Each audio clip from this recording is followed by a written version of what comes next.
Hello guys, welcome back to my channel. आज आपण बघणार आहात नो बॅग डेझर्ट कसं करायचं आहे. त्यासाठी आपण काचेचे ग्लास घेतले आहेत आणि 4-5 बदाम घेतलेले आहेत. तुम्ही कोणत्याही बिस्किटचं पॅकेट वापरू शकता. मी इथे गुड डे वापरलेला आहे आणि वॉटरमेलन आहे, काही केळी आहेत आणि काळे मनुके आहेत. सिंपल असा डेझर्ट असणार आहे आणि दूध लागणार आहे आपल्याला या डेझर्टसाठी भरपूर असं. त्यानंतर बारीक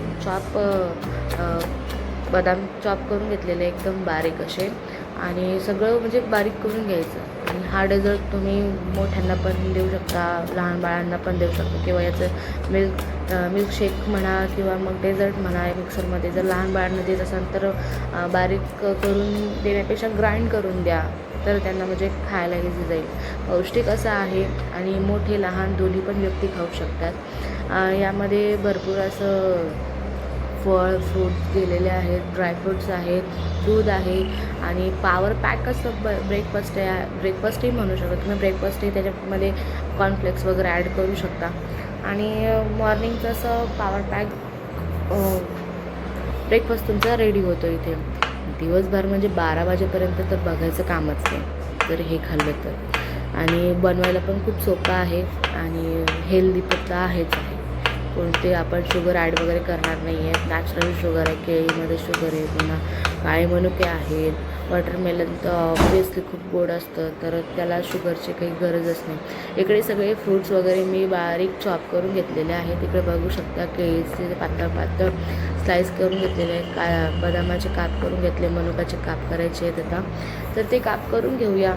आणि म्हणजे ही तुम्हाला एकदम स्लो कशासाठी दाखवते की एकदम फास्ट फॉरवर्डमध्ये नाही कळत कोणाला कसं काय केलं, तर म्हणून मी स्लोमध्ये करते. इथे बघा वॉटरमेलनची एक खाप घेतली आहे, त्याला छान असं बारीक बारीक कट करून घ्यायचे. बियामध्ये ॲड गेला नाही पाहिजे याची फक्त काळजी घ्या.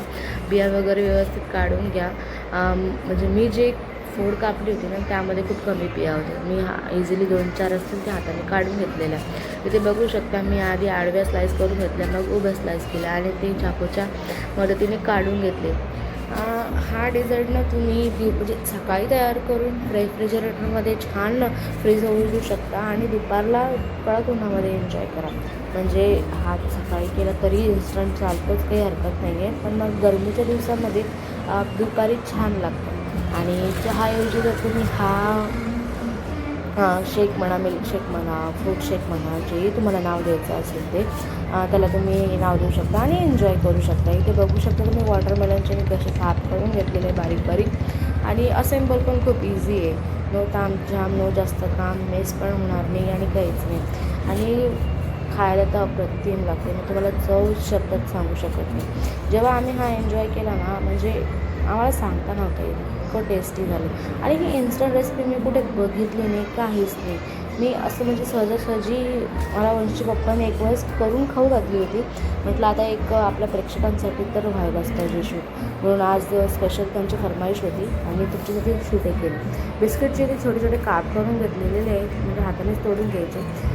एम्प्टी ग्लासमध्ये छान बिस्किट असेंबल करून घ्यायचे आधी, मग थोडे केळीचे काप आणि मग ड्रायफ्रूट वगैरे टाकून आणि मग वॉटरमेलन टाकून आणि बाकीचे ड्रायफ्रूट उरलेले असं लेअर बाय लेअर करायचे आणि सिंपल असं दूध ॲड करून द्यायचं. तर एवढं काळजी घ्यायची की दूध थोडं आपल्याकडे जास्त असायला पाहिजे.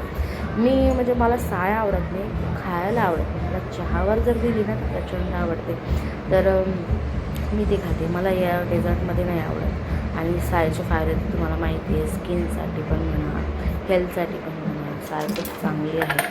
माहिती आहे फॅट असतं त्यामध्ये, पण मग ती जर गुड क्वांटिटीमध्ये जर इनटेक केली आपण तर त्याचे काही दुष्परिणाम नाही आहे, काही साईड इफेक्ट नाही आहे. हे तुम्ही बघू शकता मी कसं असेंबल करते लेअर बाय लेअर, तसंच तुम्ही असेंबल करा. आणि ही जर रेसिपी तुम्ही ट्राय केली तर मला कॉमेंटमध्ये नक्की सांगा कशी लागते. आणि जास्त वेळ पण तुम्हाला घेता येणार नाही, किंवा गेस्ट जर आले आणि 5 मिनटात जर त्यांना काहीतरी द्यायचं असेल तुम्हाला छान रिफ्रेश होणारं, तर तुम्ही हे डेझर्ट त्यांना देऊ शकता. इथे बघू शकतो माझं लेअर बाय लेअर करून झालेलं आहे. आणि इथे मी दूध टाकते. दूध पण छान थंड व्हायला पाहिजे आणि सकाळी दूध टाकल्यानंतर दुपारी तर थंड होतेच. आणि छान असं ग्लास भरून दूध टाकलेलं आहे. ती साय मला आवडत नाही, पण ती साय एकदम पडली त्यातच. आणि बघा तुम्ही इथे किती सुंदर असं डेझर्ट तयार झालेलं आहे. त्याला छान फ्रीज करून ठेवा फ्रीजमध्ये 2-3 तासासाठी आणि मग नंतर एन्जॉय करा. आणि बघू शकता इथे किती सुंदर दिसतं आहे ते रंग आणि त्याचं टेक्स्चर बघा किती सुंदर दिसतं आहे. आता हे मी तयार करून फ्रीजमध्ये ठेवणार आहे. मी बघू शकता ही रेसिपी एकदा नक्की ट्राय करून बघा आणि कशी झाली मला कॉमेंटमध्ये